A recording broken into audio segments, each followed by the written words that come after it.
Kisilov, un bolchevique que debería pertenecer, que es un museo directamente. ¿De qué cuadro es usted? Se fue a ver los últimos 10 minutos y llegó tarde a la votación. ¿A qué hora cierra Rapa Nui? Registrados de esta banda 46 hechos delictivos. Tenemos que tratar de no robar por lo menos 2 años en este país. Les di una plataforma que quizás se instale en la provincia de Córdoba.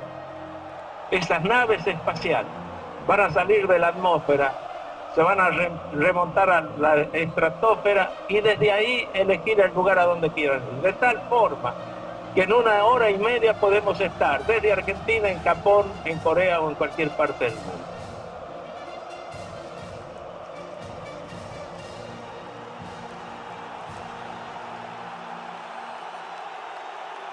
Hola a todos y todas, gracias por acompañarnos una vez más en Podcast Cambalache. Hoy estamos trayendo una sección acerca de las elecciones parlamentarias que se van a llevar a cabo en Argentina en el año 2021.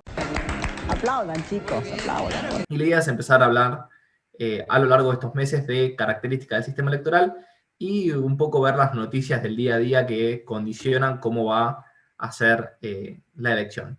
Antes que nada, estaría bueno quizás empezar diciendo qué es lo que elegimos en estas elecciones. Vamos a elegir en todos los distritos, es decir, en todas las provincias, diputados nacionales, senadores nacionales van a elegir 1/3 de las provincias y 2 provincias particulares que son Corrientes y Santiago del Estero van a elegir gobernadores. Hecha esta introducción, Facundo, te paso la palabra para que nos cuentes un poco cómo funciona el sistema electoral argentino y qué características de este sistema electoral crees que van a, de alguna manera, influenciar en cuáles vayan a ser los resultados finales este año. Creo que hay varias características que son bastante importantes desde el punto de vista de la política comparada, digamos. Las podemos ir hablando entre los dos. La primera, que me parece una de las cosas más estructurantes del sistema, es que nosotros en Argentina utilizamos lo que se llama lista cerrada y lista bloqueada. ¿Qué quiere decir esto en criollo, digamos, para el que no sepa mucho de ciencias políticas? Que nosotros, como electores, se nos da una lista, en este caso cada partido tiene su lista particular, eso también es algo importante, donde se nos presentan todos los candidatos para ese distrito, en este caso, bueno, una provincia, en un orden particular. Y nosotros como electores no podemos, primero, votar solo algunos, ni tampoco podemos desordenar el orden que se nos presenta desde el partido. De alguna forma se nos impone como electores un orden particular. ¿Qué genera esto como consecuencia? Básicamente genera bancadas de mayorías, porque nosotros no es que podemos votar solo a 2 o a 3, entonces votamos a una parte de esos diputados. De vuelta, esto favorece la gobernabilidad al costo de que se le saca a los electores independencia de decisión. ¿O qué otros países, digamos, utilizan otro tipo de regímenes en América Latina que no son como estos? Bueno, Brasil, por ejemplo, utiliza lo que se llama listas abiertas. ¿Qué pasa con listas abiertas? Fundamentalmente que se explota mucho más la personalización. Yo misma, la más mejor, la más linda. Yo. Eso también es un beneficio de utilizar listas bloqueadas y listas cerradas. Bueno, creo yo que hay 2 o 3 características más que son importantes mencionar. En primer lugar, mencionar el tema de la proporcionalidad, ¿no? A diferencia de lo que pasa en Estados Unidos, donde el ganador se lleva todo, aquí se respeta un poco la proporcionalidad, ¿no? Si uno consigue el 20% de los votos, se supone que un sistema perfectamente proporcional asigna el 20% de las bancas. Esto no sucede exactamente así en el caso de la Argentina, pero para ilustrar sirve el caso. Esto le da la chance a los partidos más pequeños de poder ganar alguna banca y de alguna manera desalienta el bipartidismo que, por ejemplo, ocurre en Estados Unidos, ¿no? Además, bueno, hay que mencionar que dentro de las fórmulas proporcionales, nosotros usamos una de las fórmulas más mayoritarias dentro de esas proporcionales, que es la fórmula D'Hondt. Otra característica importante que me parece mencionar en este análisis del sistema electoral argentino es la sobrerepresentación, ¿no? Uno lo ve muy patente en la Cámara de Senadores, pero no lo ve tanto a veces para la Cámara de Diputados. Entonces, yo antes de grabar este podcast me tomé el tiempo de hacer algunos cálculos y podemos ver que, por ejemplo, en Tierra del Fuego, el voto de un fueguino vale 8.77 veces lo que vale un voto en Buenos Aires. Es decir, una persona que quiere ser electa en Tierra del Fuego necesita muchísimos menos votos que una persona que quiere ser electa en Buenos Aires. Aclaremos que eso es para diputados. Eso para diputados, obviamente, perdón, gracias por aclararlo. En el caso de los senadores, esta cifra es totalmente superior. Es decir, tu voto en Tierra del Fuego vale 122 veces lo que vale en Buenos Aires. O sea, muchos porteños se deben estar agarrando la cabeza y muchos bonaerenses deben estar agarrando la cabeza en este momento. Totalmente. No, es la verdad descomunal la desproporción que hay. Y te sumaría después 3 características más. Primero, esto que hablábamos un poco en el capítulo del domingo pasado con respecto a las elecciones en Perú, del coste del efecto, ¿no? En Argentina, a diferencia de en Perú, hay lo que se llama elecciones de medio término, que es lo que vamos a votar justamente ahora. ¿Qué hacen que existan estas elecciones? Que básicamente el presidente no pueda traccionar diputados o senadores desde su persona. En elecciones presidenciales, como la gente tiende a votar de forma más mayoritaria, generalmente se votan diputados y senadores de los partidos más grandes. Que nosotros tengamos elecciones de medio término hace, por lo general, o permite a los partidos más chicos obtener mayor cantidad de bancas. La segunda cosa que quería agregar es con respecto a los distritos. En Argentina, todos los distritos son de una magnitud, digamos, plurinominales, empezando por ahí, y tenemos distritos con una magnitud muy grande, como es el caso de la provincia de Buenos Aires, o distritos con magnitudes más pequeñas, como es el caso de las provincias de Formosa, por ejemplo, o la provincia de Tierra del Fuego. ¿Qué diferencia provoca esta diferencia, valga la redundancia, en la magnitud? Que a mayor magnitud, en general, la proporción tiende a ser mucho más patente. Cuando nosotros tenemos magnitudes mucho más chicas, y vale recordar que no es que se renuevan los 5 diputados de la provincia de Tierra del Fuego, sino simplemente 2 o 3, en general la fórmula tiende a ser más mayoritaria. Y finalmente me gustaría agregar una cosita que es con respecto al federalismo, ¿no? Hay que recordar que Argentina es un federalismo. Para los que no hayan visto el capítulo con Germán Lodola, los invitamos a que los vean, porque ahí analizamos específicamente qué significa todo esto. Pero bueno, el hecho de que Argentina sea un federalismo condiciona la confección de listas. Como hablamos en su momento con Germán, los gobernadores tienen un enorme poder para poner determinados candidatos en las listas partidarias y ordenarlos como lo deseen. Creo que se ilustra bastante bien con el caso de Schiaretti todo esto. Y te quería preguntar después, ¿no? Como para seguir hablando además de las características. Todo esto en conjunto, ¿qué consecuencias pensás que puede tener en estas elecciones? No sé si exactamente el sistema electoral, pero sí las características de la Argentina actual, creo que van a traer como consecuencia que haya 2 o 3 patrones en el voto de los argentinos en las próximas elecciones.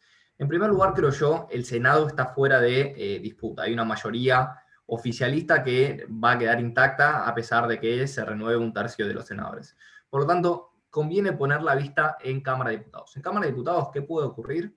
Bueno, básicamente el oficialismo puede consolidar su mayoría de coalición, como la tiene hasta la actualidad, puede consolidar una mayoría propia, o incluso puede perder esa mayoría de coalición o esa mayoría eventualmente propia.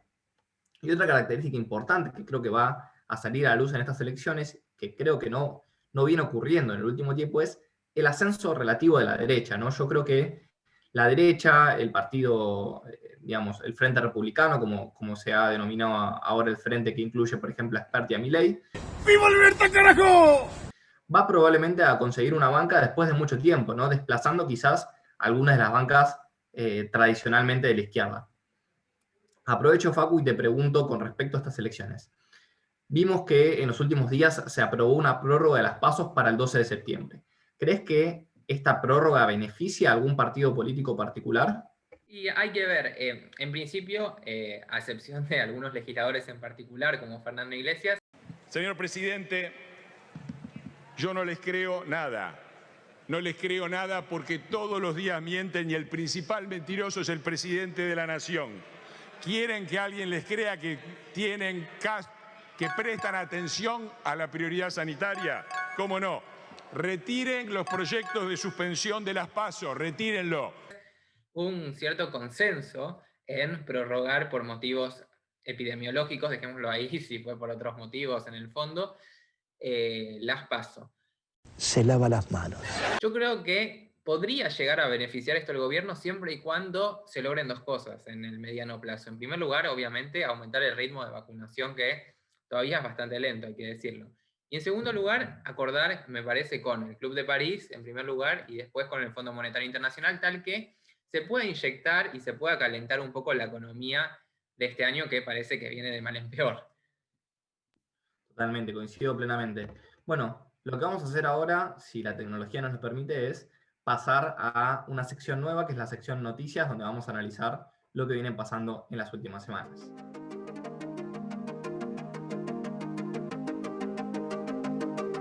Bueno, creo que la primera noticia que podemos tratar es un poco lo que fue... Se escucha un ruido, no sé dónde, si fue acá o de tu casa. Pero agarrándote. Era una bocina. Bueno, con respecto a la oposición, creo que hay 2 o 3 noticias importantes para mencionar. En primer lugar, en los últimos días se reunieron Horacio Rodríguez Larreta con María Eugenia Vidal y con Lilita Carrió para ver si se puede formar algún tipo de frente conjunto o algún tipo de lista interna dentro de Cambiemos. Y habrá que ver cómo eso repercute dentro de los sectores más duros de la oposición, como el representado por el propio Mauricio Macri y por Patricia Bullrich. No lo vamos a permitir de ninguna manera. La gente no se va a dejar llevar por delante. Vamos a ganar. Vamos a ganar. Mismo también importante sobre la oposición es decir que María Eugenia Vidal se postuló como candidata a presidente en el año 2023. ¿Cómo puede llegar a repercutir esto en las listas electorales en el año 2021? Bueno, eso es algo que tenemos que ver en los próximos días. No sé, Facu, si querés introducir alguna nueva noticia. Sí, después, bueno, tenemos este escándalo que se hizo bastante público con la diputada radical por Corrientes, Regidor. Escuchen, escuchen. Hacer recuento, pones el nombre y cerras. ¿Sí? Y yo te voy a decir cada mes en todo caso a quién le vas a llevar. A quién vas a entregar. Vos te cargas de ello, yo me cargo de lo que yo tengo que cargar lo mío es mío. En un papelito así, vos me decís, Damián Arroyo, en mano cuánto tenés que cobrar vos en mano tu recibo. Tu recibo en mano dice 80, bueno, entonces 40 te queda y 40 pones en la hora. As a player, do you respond better? 40 te queda y 40 pones en la hora. Bueno, hay que preguntarse un poco si esto puede llegar a piantar, por decirlo de alguna forma, votos hacia sectores más outsiders de la política, como veníamos hablando, quizás a sectores como Spert, a sectores como Milei, o incluso a sectores de la izquierda, ¿por qué no? Y bueno, me parece bastante interesante también analizar un poco, con respecto a esto que decías, lo que dijo Lilita Carrió de Durán Barba. Uy, justo otra vez. Dijo que había sido una de las mejores cosas que le había pasado en su vida que Durán Barba ahora no esté más en Argentina, no esté más asesorando a Macri. Y en el mismo sentido también la disparó con todos los dardos a Macri diciéndole que estaba mal que se haya vacunado en Estados Unidos. Después medio que volvió para atrás, se quiso reacomodar un poco, pero ya lo que había dicho lo dijo. Y después te quería introducir también una noticia que salió en Clarín, una encuesta hace más o menos una semana, que pone en primer lugar a Cambiemos, en segundo lugar al Frente de Todos, con una diferencia más o menos de unos 2-3 puntos, pero ninguno superando más de 35%, eso es bastante interesante, y en tercer lugar pone a Spert y Milei con casi 10-9 puntos. Después en cuarto lugar pone al peronismo federal y en quinto lugar ubica a lo que es la izquierda. Qué raro, ¿no? Esto, bueno, también veníamos hablando del ascenso del liberalismo de vuelta. Sí, lógicamente, o sea, es una tendencia que se viene viendo en toda la sociedad y sobre todo también en la juventud. Y una cosita que quería agregar antes de cerrar el podcast es que todas estas encuestas hay que tomarlas con pinzas porque ya sabemos cómo funcionan las consultoras en Argentina y cómo hay una distorsión importante de la información, a veces accidental y a veces incidental. Bueno, dicho esto, creo que podemos finalizar el podcast de hoy. Muchas gracias a todos por habernos escuchado y los esperamos el sábado con un nuevo podcast sobre el conflicto en Israel y Palestina. Muchas gracias. Nos vemos. Chao, chao.